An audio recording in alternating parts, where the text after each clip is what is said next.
Okay, we'll begin in 5, 4, 3, 2, 1.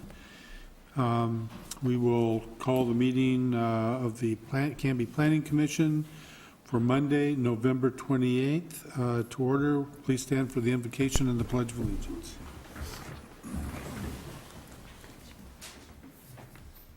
Thank you, Lord, for bringing this meeting together, having everybody arrive safely, and we will be seeing them home in the same manner. Help the commissioners to make wise and just decisions for the citizens of Canby. In your name, amen. I pledge allegiance to the flag of the United States of America and to the republic for which it stands, one nation under God, indivisible, with liberty and justice for all.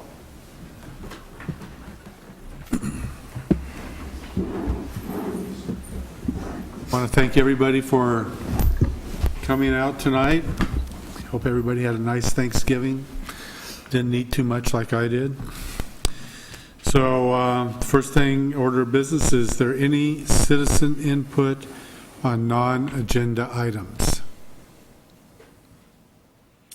Seeing none, we'll move on and approve the minutes for the August 22nd and the September 26, 2016 Planning Commission meetings. Do I hear a motion to approve? Mr. Chair, I recommend we approve the minutes from 22 August 2016. A second? Second. All in favor say aye. Aye. Opposed? Okay. First thing we'll do is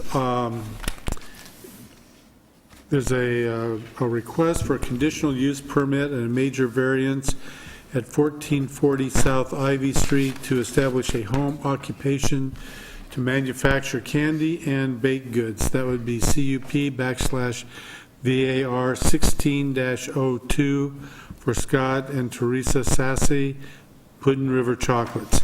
That request has been postponed, and we will be having that meeting on December 12th, I'm sorry, December 12th.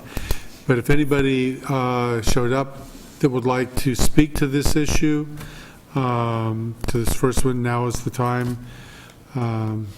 If you came to talk on that one, then would anybody like to speak to that one? Yes, ma'am. If you could come up, state your name and address, and 5 South Larch Street, Canby. you can sit down. We're Oh, coming in it's just from- a quick question. The map that's in here doesn't match at all what we received for the hearing, and so it doesn't have the same area highlighted. So I just wanted to be clear on which area are we talking about.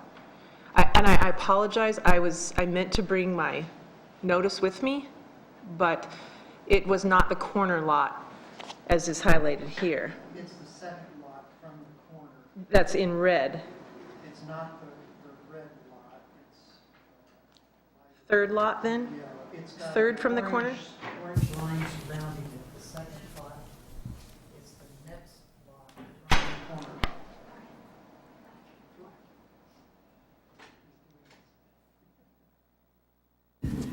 It's not the corner lot, it's the next lot adjacent to the corner lot. And it has an orange outline to it, I believe, on the map, so. Not what's highlighted in purple, it's the next No, lot over. because you're looking at a zoning map and Yeah. that's confusing, I understand. Well, I just wanted to ask that question because it doesn't match what we received, so I wanted to make sure we were talking about the same property. Okay. Okay. Thank you. Anybody else that would like to speak to the, yes, ma'am. If you could come up, state your name and address.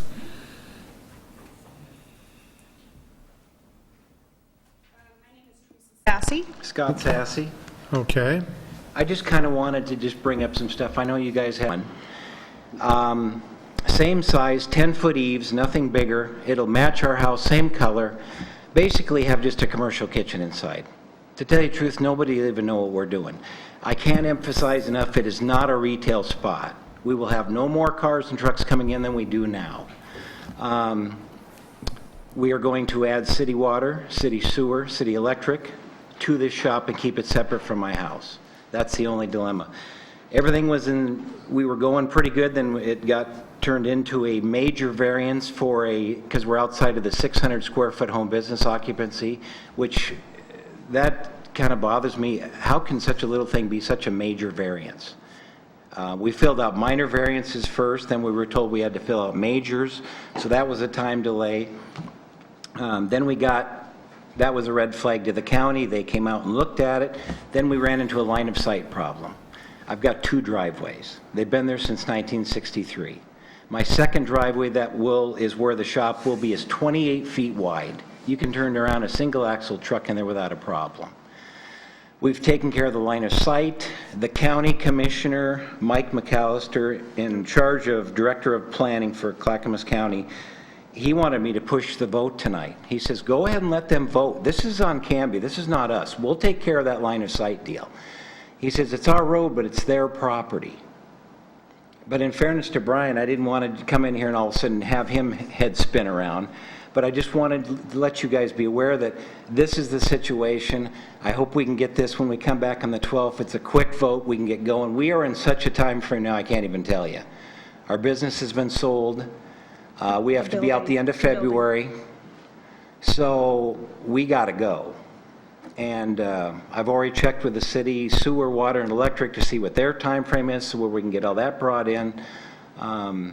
That's basically where we're at, and hopefully we can get this taken care of. We'll see you on the 12th. Thank you. Would anybody else like to comment on this issue? Okay.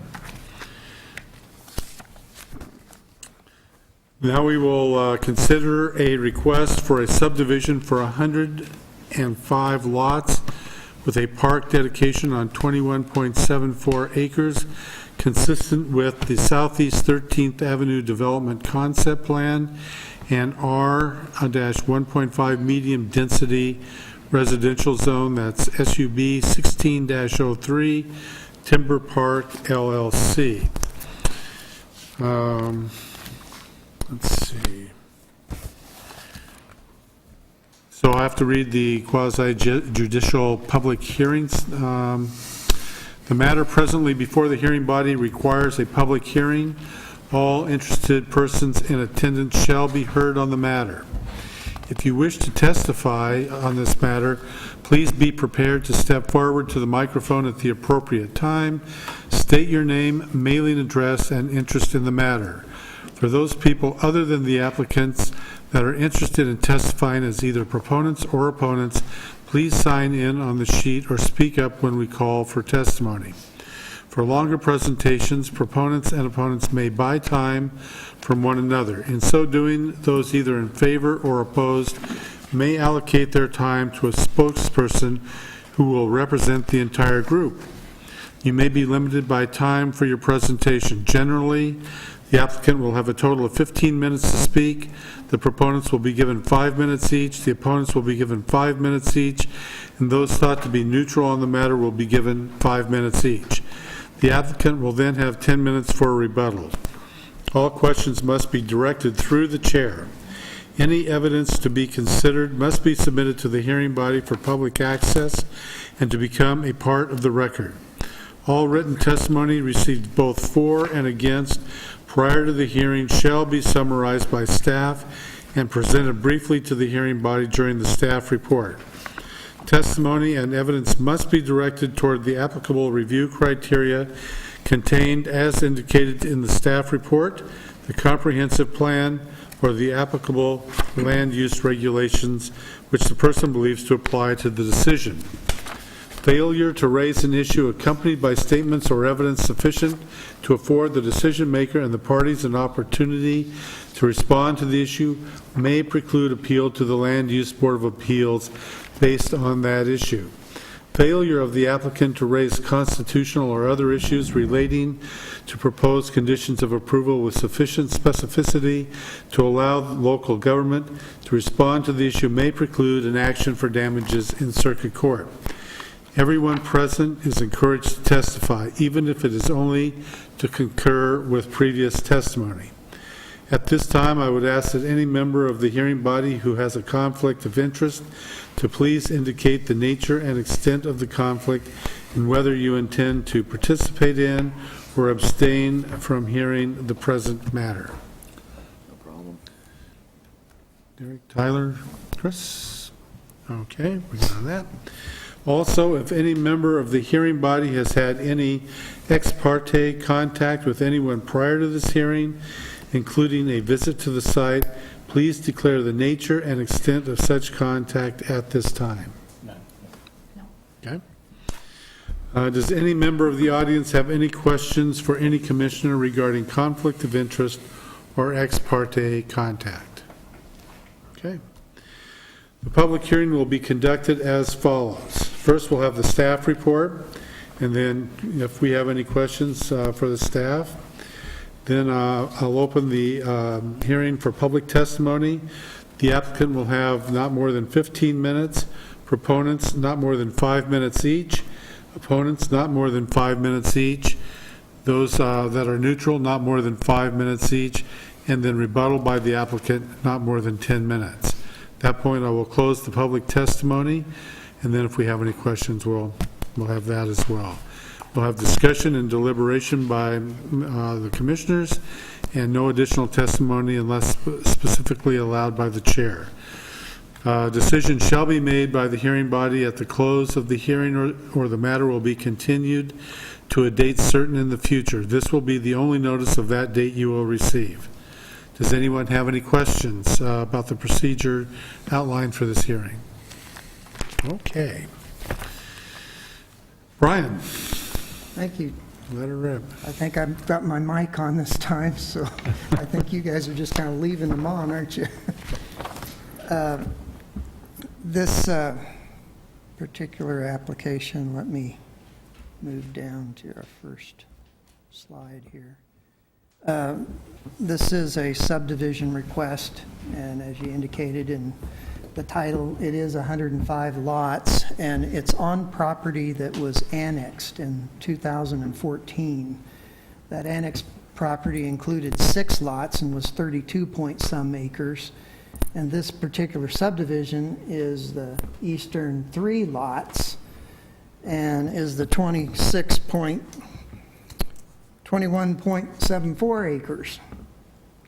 And you can see that there's a little property on the very corner, just as when the annexation came through, that is not a part, that's up next to the logging road trail that's on the east side. And then just adjacent to the logging road trail is the new Sequoia Parkway extension to Southeast 13th Avenue.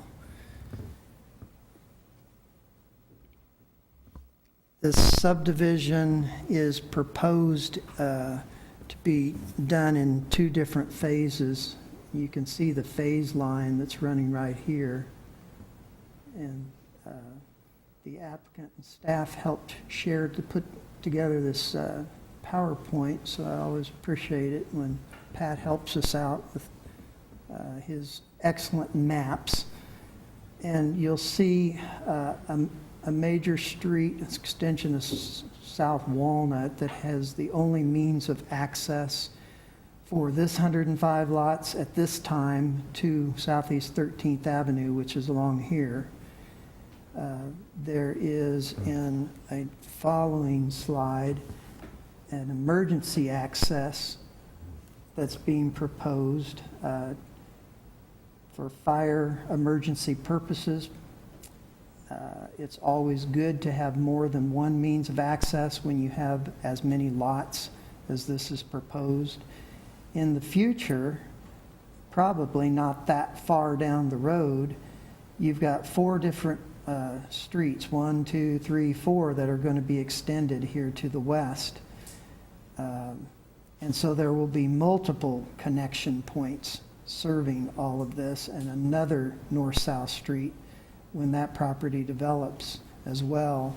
And so it's only a very temporary point at which we have the one single access, and fire department has voiced approval of this emergency access using the logging road trail, which is a wide enough path for them in case of an emergency to utilize.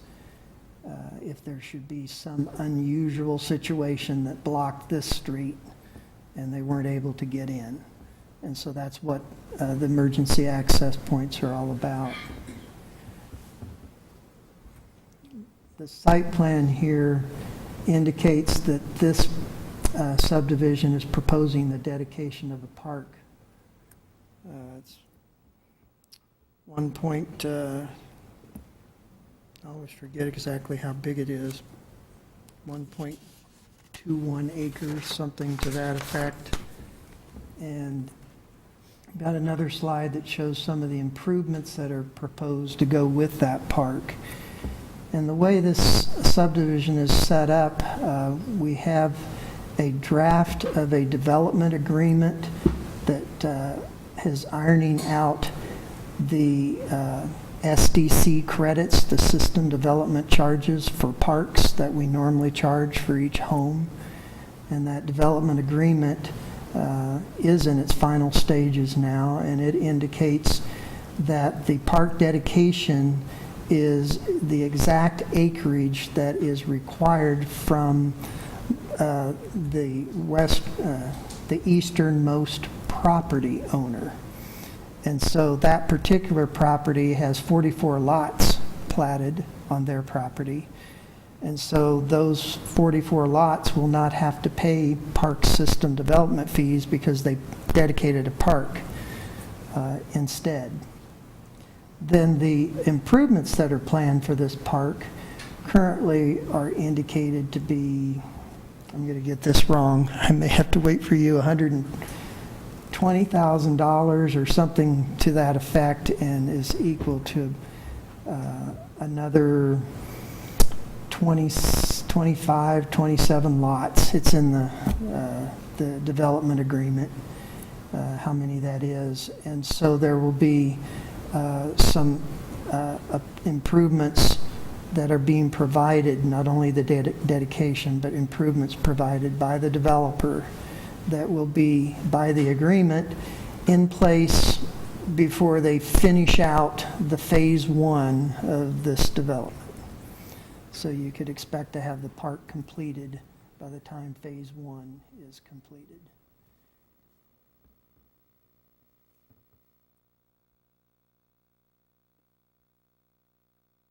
This development does have one of our required, actually 2 of our required connection points that go to the logging road trail, wherever we have this wonderful amenity in Canby that goes, throughout the community.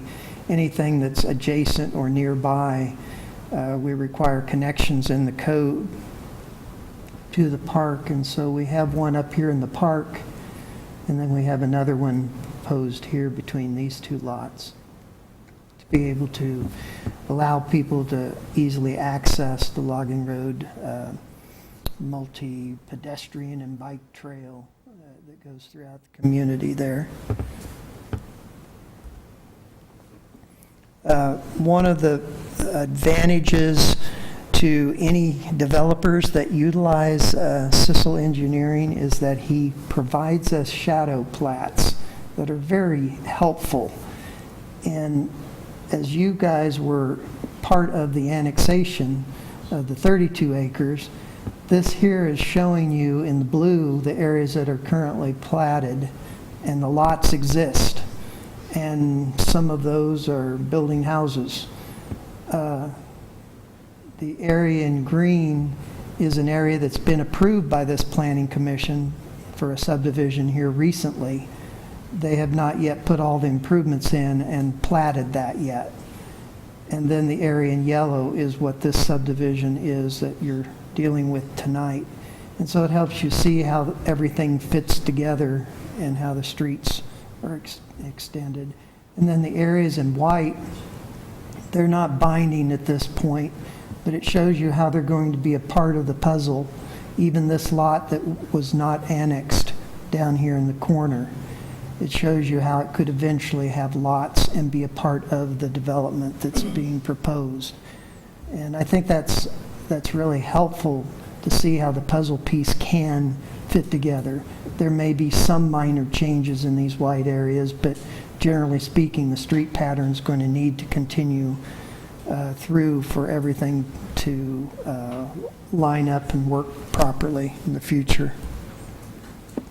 This slide here shows the park plan in more detail, and there's a extra pavement provided adjacent to the park so that there can be some maintenance vehicles that might pull off when the park, they need to work on the park. There's also be room for people to park along the edge of the park, which will be helpful to some that aren't just walking from the trail or nearby.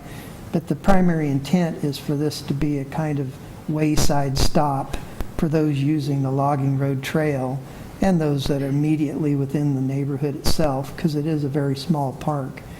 But it has sidewalks indicated, and it actually is indicated that there's to be a restroom facility, a couple park benches, trash cans, and mainly open space and preservation of many of the existing trees that are up in that corner. If any of you visited the site, there are quite a lot of existing trees on the site.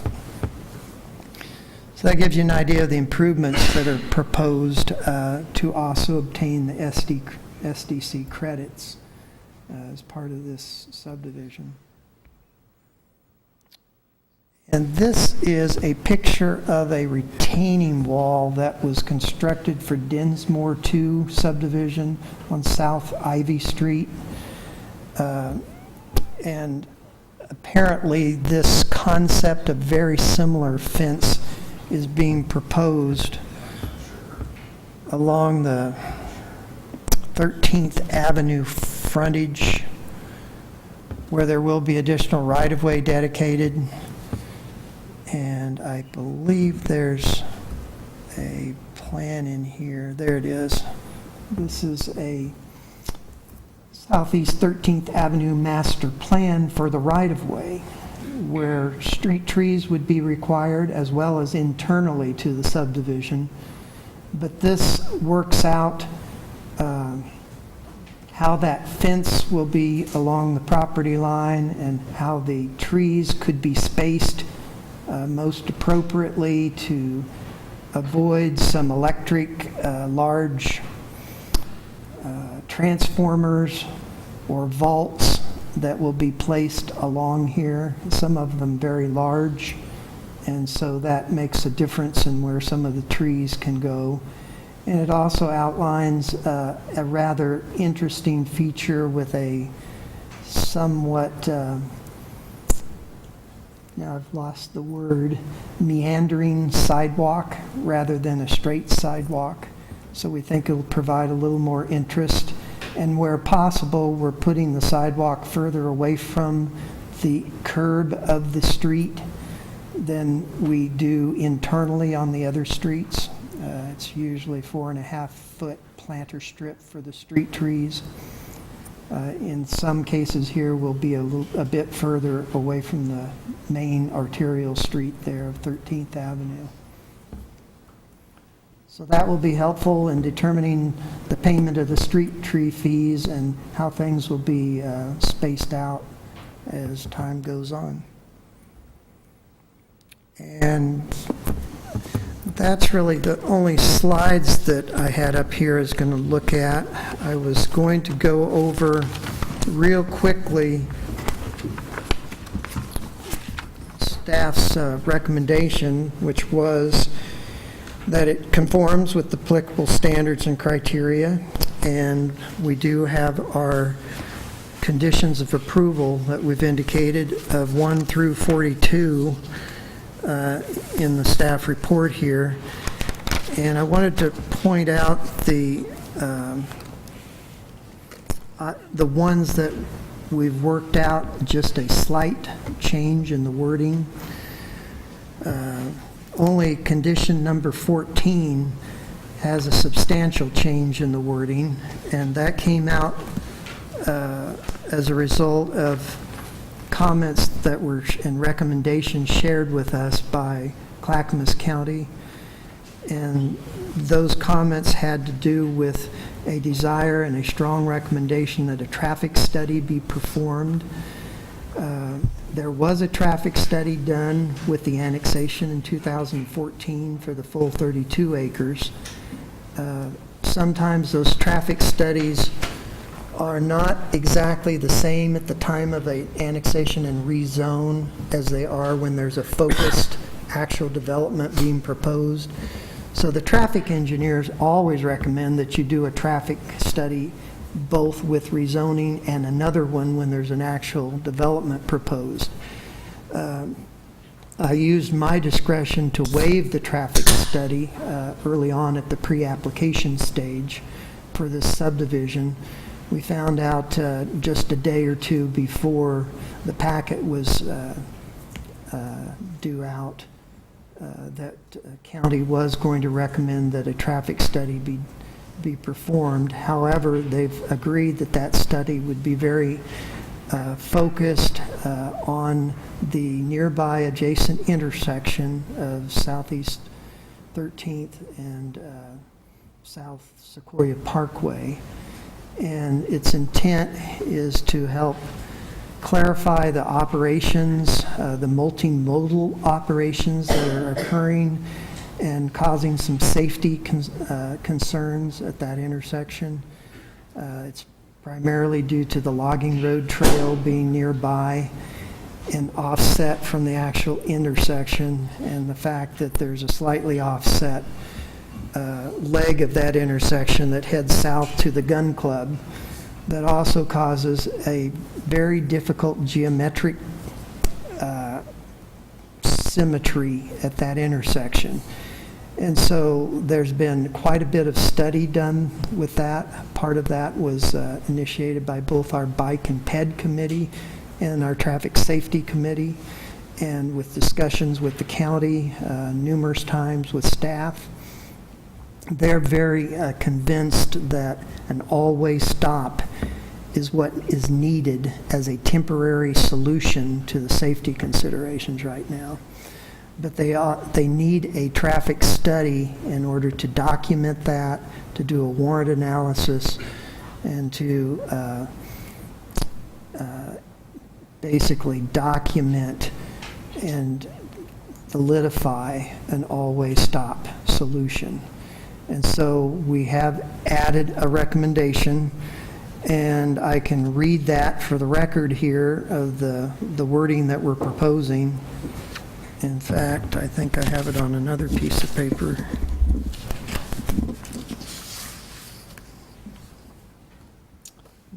So condition 14, we would recommend it be worded, the applicant shall complete a traffic study focused at the nearby intersection of South Sequoia Parkway and Southeast 13th Avenue to increase the clarity of its multimodal operations by conducting an all-way stop control analysis based upon warrants and the unique geometrics of the intersection to arrive at an interim measure to improve safety utilizing the city's standard traffic scoping and study process prior to filing a plat of record for this subdivision. And the intent is that that solution, which we believe will be documented as all-way stop, would be implemented by the developer. He would fund those stop signs and any striping or signage that would be necessary to implement that safety improvement measure. So I want to just be clear on that. Then on condition number 28, we're suggesting that in the first sentence that the words by separate instrument be struck. That was a carryover from a previous subdivision that doesn't apply for this one. The dedication of the right-of-way will occur when the plat is produced and filed of record. And condition number 30, we've recommended that one word be added. It will say a dual 12-foot utility and pedestrian easement along all of the interior lots. And that will correct that one.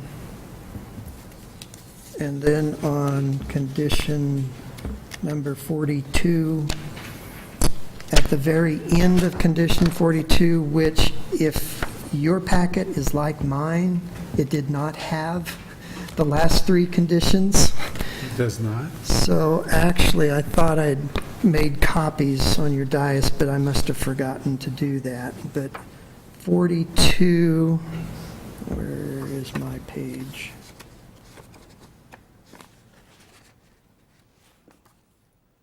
I've got it up here somewhere.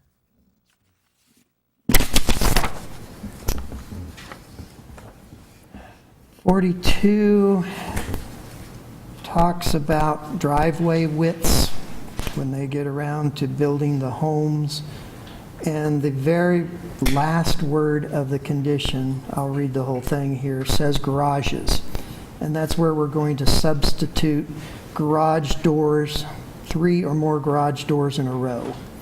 And so the condition's now going to read, per the Canby Public Works design standards, minimum residential driveway widths at the inside edge of the sidewalk shall be 12 feet, and the maximum residential driveway width shall be 24 feet, with an allowed exception for 28 feet for a home with 3 or more garage doors in a row.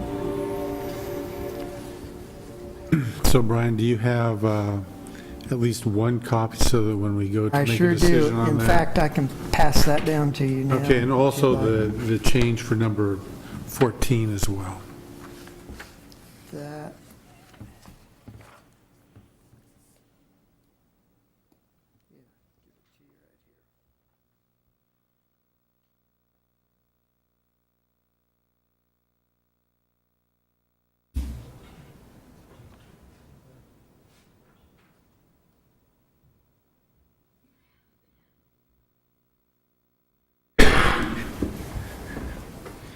And that concludes my staff report. Okay, are there any, any questions for Brian at this time? Nope.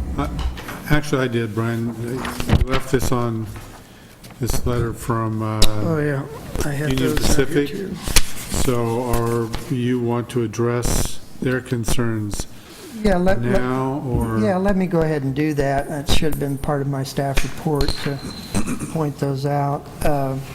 This just arrived late today, and it's from the Union Pacific Railroad. I'm still not positive, but there must be the potential that they have some sort of interest in the spur line. There's another company that runs that, but it's adjacent to the subdivision, adjacent to the logging road trail. And so they've commented on the fact that they would like for any efforts that might be possible to help prevent no trespassing to the railroad tracks. And that's, we hear that all the time along the main track along Highway 99E. They've also indicated that to be aware of the noise that the trains cause, and therefore give consideration to barriers or fences or buffers, setbacks, and developers letting people know that are buying houses in the subdivision that there's a train track nearby, and they do sometimes blow whistles. This particular spur line, as most of you know, has very, very limited rail traffic today, and there would have to be significant changes in either the rail system or a new upgrade to that line with new bridges to be able to serve all the way to Malala with heavier traffic and that kind of thing. So right now, in all the recent past, it's been a very, very limited number of trains that are using that.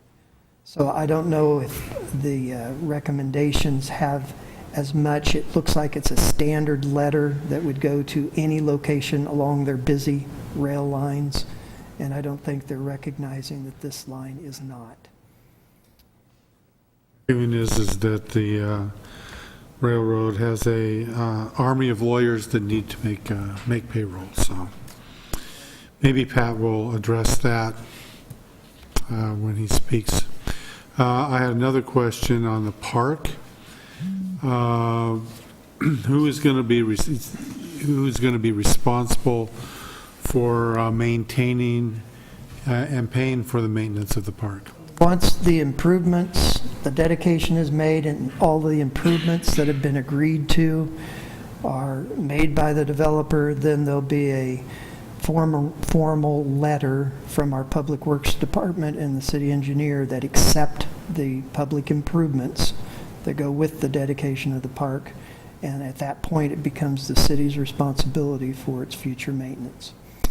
That was discussed with the annexation, with the city council at the time that they approved the concept development plan that included the reduced down park size to the 1.2 some acres or whatever size it is, because they were originally proposing a much larger park. And so it was pretty much taken into account when they approved that master concept plan, which this subdivision is exactly following what was believed to be coming forward from the annexation in 2014, and was made a condition of approval and filed a record with the property that they had to follow the concept plan. My concern would be, of course, is that the city doesn't have a budget to pay for the parks that they've already got, but that's not our concern. But The part, and in answer to that partly, and discussed at that time, is this is mostly an open space park with very limited improvements, and so most of it's in a fairly natural state.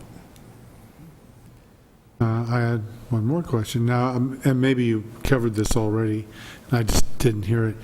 On the all-way stop that the county is recommending that we, as a condition of approval, you mentioned that it was temporary, but is it going to be permanent, or temporary to permanent, or? What we worked out with the county in order to try to work with them when they make recommendations associated with our development proposals, when they have a part in the game, because they do have jurisdiction over Southeast 13th Avenue, is that what they really want is a major, massive study that might propose some real permanent fixes that will solve all of the operational safety considerations, and they agreed that that should be done with our next transportation plan update and become a community-wide project because of the importance of that intersection, the size and scope of these streets and the traffic they'll carry, and said that a limited study to address the immediate concerns that we're having, and that this subdivision would somewhat contribute to that. That's why they recommended that it be done now with this subdivision, and a temporary solution, which is, I'll get it wrong if I say the county's a cheesy, less expensive temporary fix, because they want to do something because of it is a safety concern right now. So cheesy is a technical term. Yes. Just checking. Any other questions for Brian? Okay. Proponents, I know at least one out there. Now's your time. That would be you, Pat.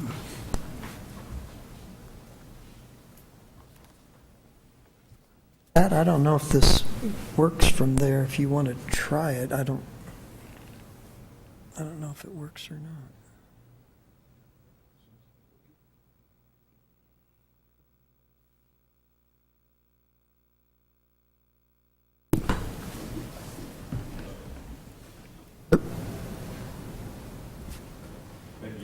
Yep, I'll do it for you. We do that pretty well.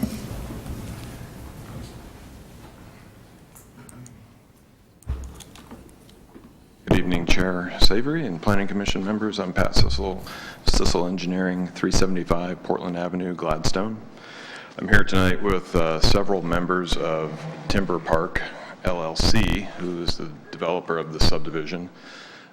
Timber Park LLC is made up of Holt Homes of Vancouver and Brian D'Ambrosio, a local Clackamas area realtor, and BC Custom Homes.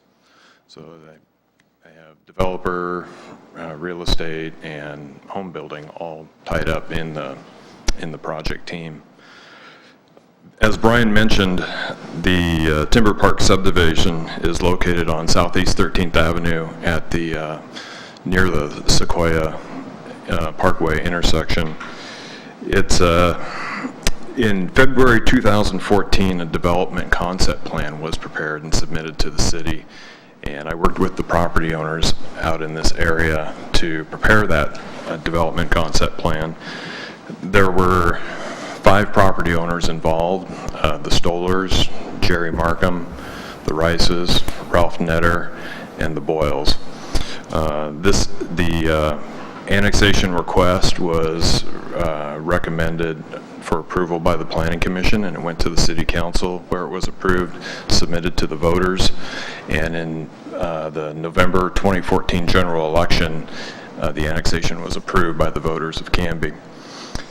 The annexation request included a total of approximately 32 acres, and now this subdivision includes 21.74 acres of that 32, and it includes the Stoller, Markham, and Rice parcels. And that's, as you look at the map from east to west, it would be Stoller, Markham, and Rice in that order.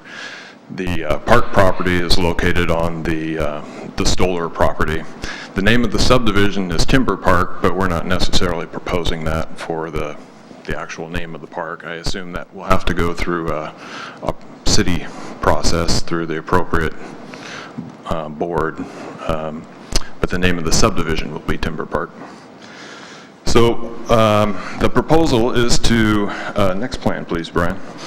All right, thank you. The proposal is to develop 105 lots in 2 phases. Dedication of the 1.215 acre park would occur in the first phase, and the plan is to install the pathways, picnic tables, restroom building, an irrigation system.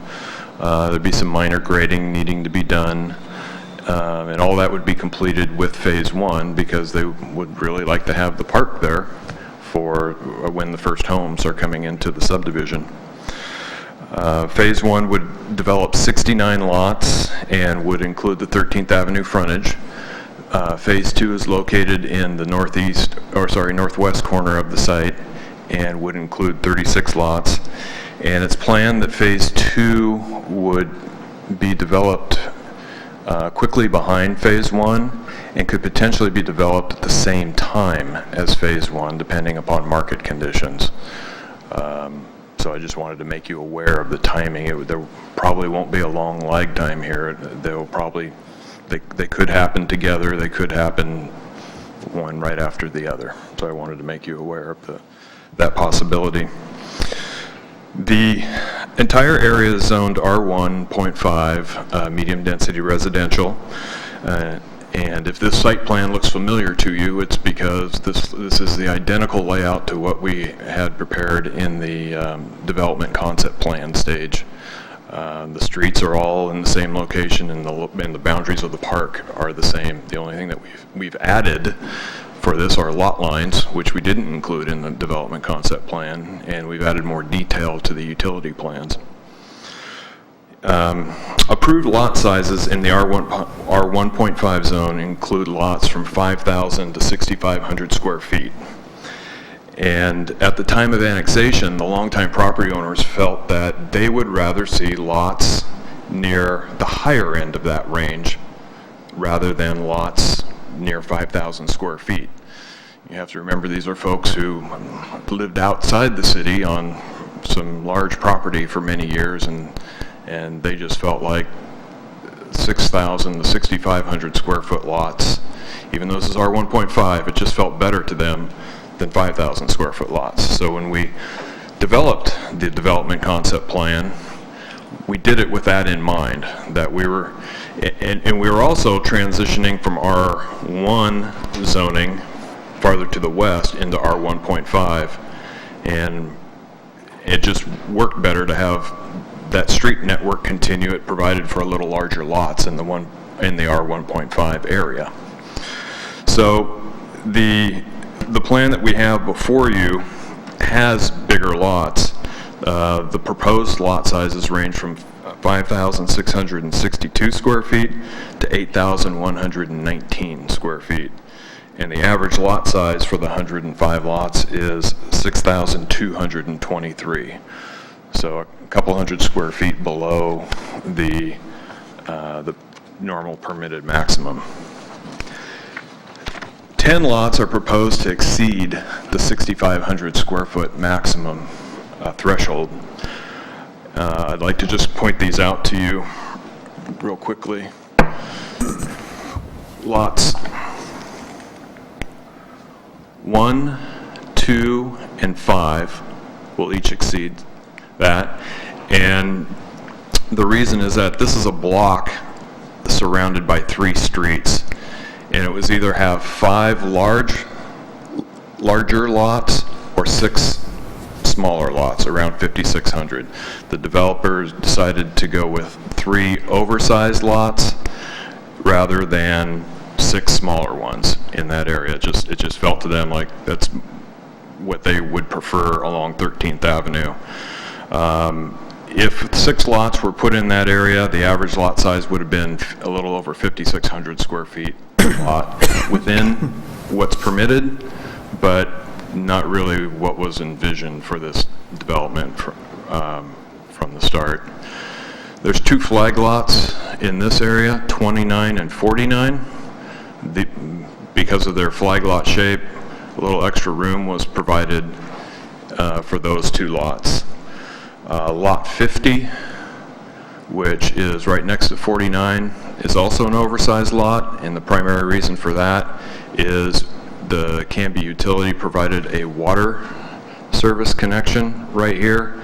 They want us to run a water line through a 15-foot easement on this side of the lot in order to create another loop in the water system for them. So that's the reason lot 50 is oversized. Lot 55 is this pie-shaped lot, and it's oversized just because of the difficulty with placing a home on that pie-shaped lot. Lot 62 is oversized again, similar to what we had over in this area. We had an area here where we had a certain amount of room, and it was either make 2 lots oversized, 61 and 63, or just make 1 oversized. We just chose to make 1 oversized rather than 2.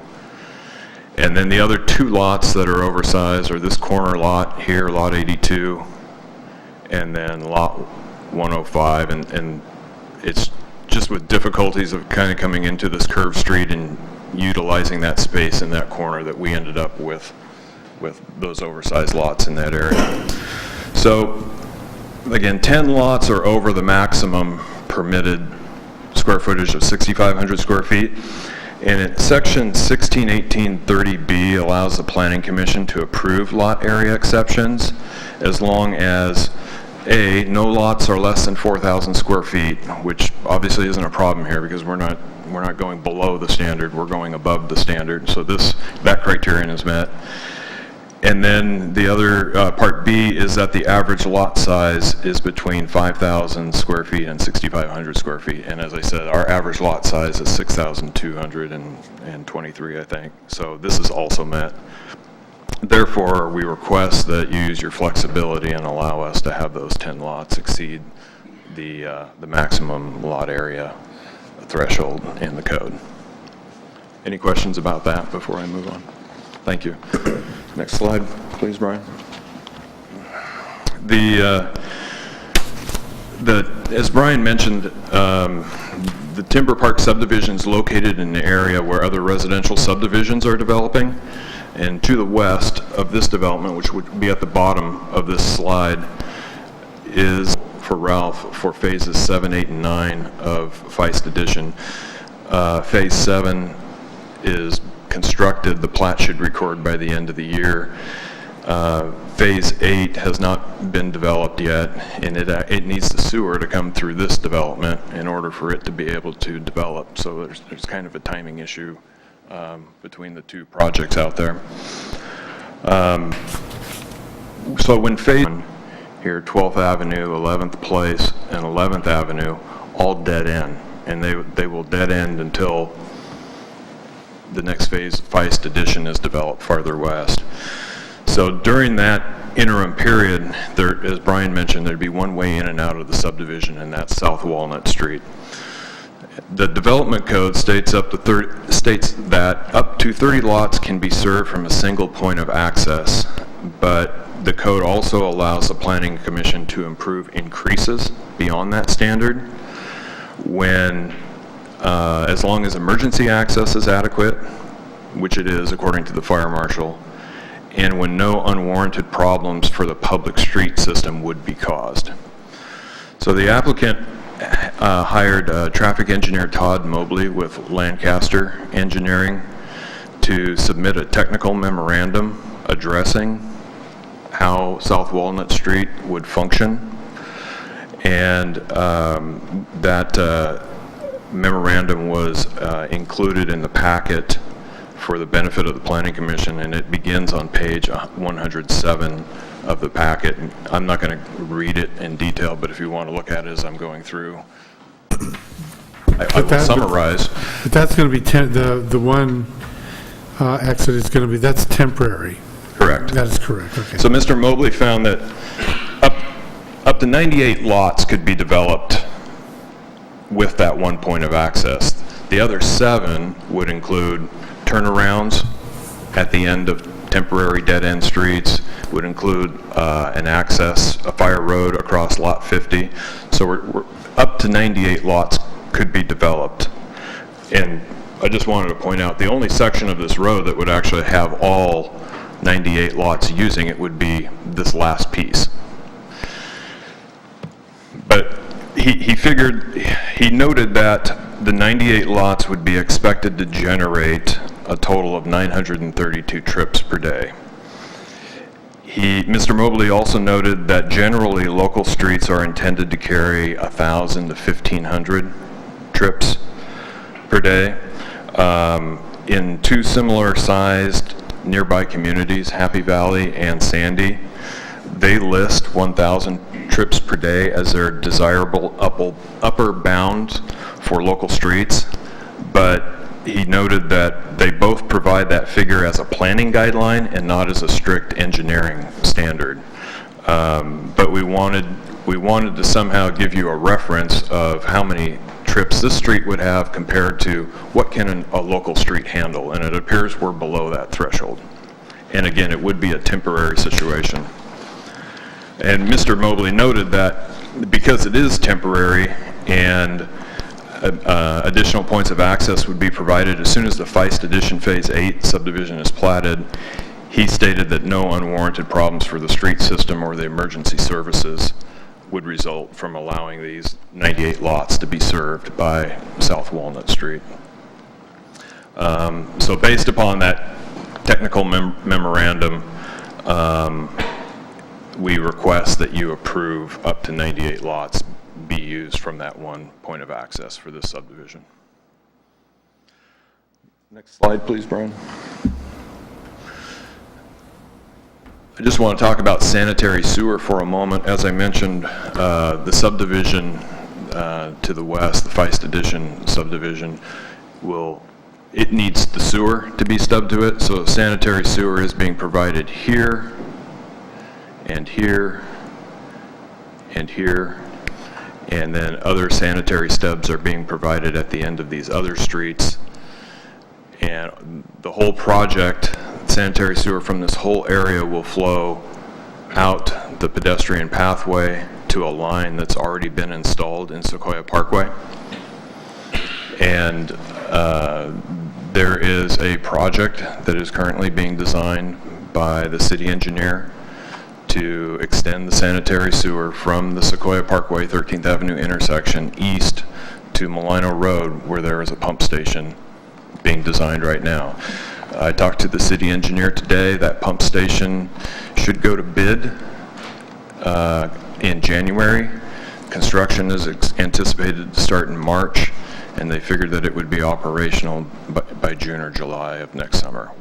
So, summer of 2017, and my understanding is that can you begin building, can the developer begin building while that is in process, or does he have to wait? Because reading this, it says that the facilities must be in place prior to the subdivision construction process. So that's a good question, and we just discussed that briefly with Brian before the meeting.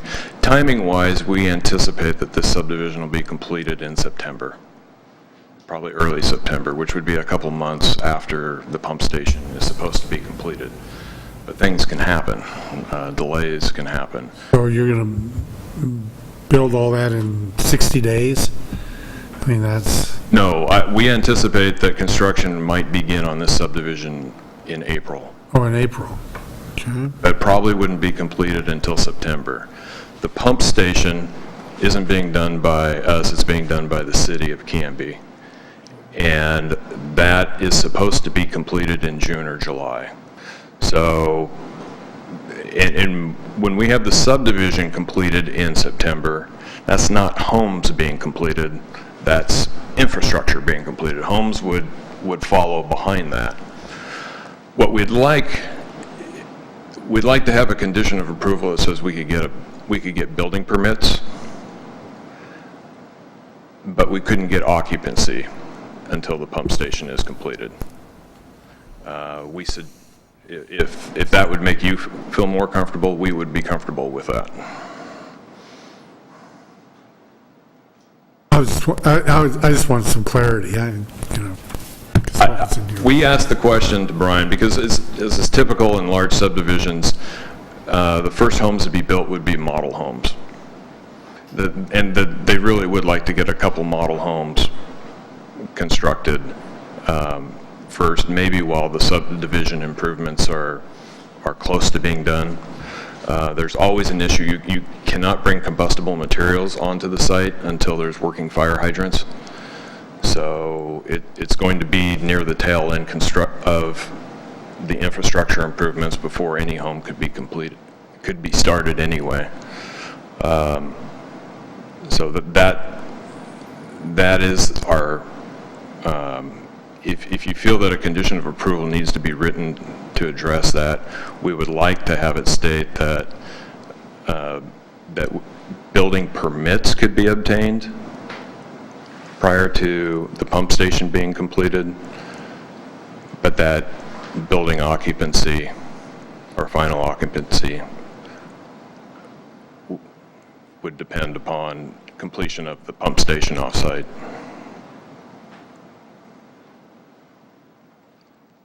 And as soon as you're caught up, I'll move on. I don't write very fast, so, but go ahead. Okay. Next slide, please, Brian. As Brian mentioned, we provided a shadow plat, and he did a pretty good job explaining what this plat is. It shows in blue areas properties that are developed. In green, properties that you've approved but construction hasn't begun yet.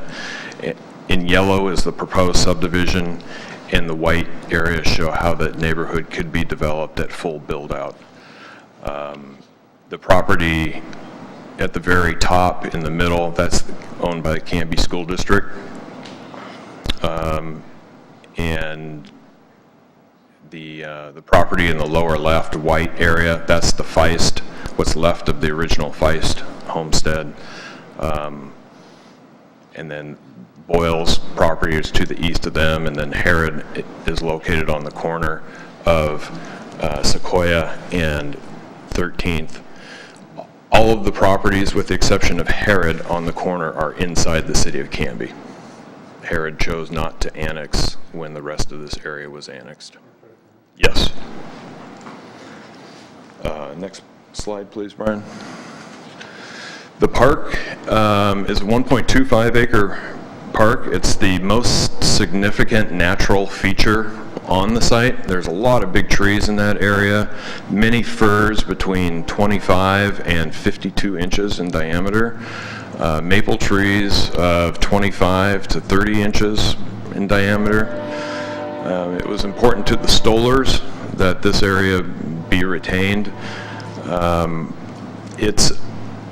It's on the southern end of the logging road trail, so it kind of sets itself up to be a natural kind of wayside feature for people who are either riding or walking the logging road trail to stop here. There's going to be plenty of shade where they can rest. There's going to be a restroom.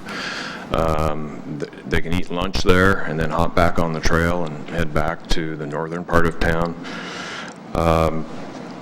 The plan is that the developer, in addition to dedicating the 1.25 acre park, will do the improvements as well with phase 1 of the development. It'll include, as Brian mentioned, widening the street out by 3 feet here, and the idea there was to give people a little more room to open car doors, pull kids out of car seats without having their doors hanging into the traffic. It's got a wide sidewalk located along that side of the street. It's curb tight, so people can get out onto the sidewalk and not into a planter strip. There's benches, picnic tables. It'll have a 1-seat restroom facility.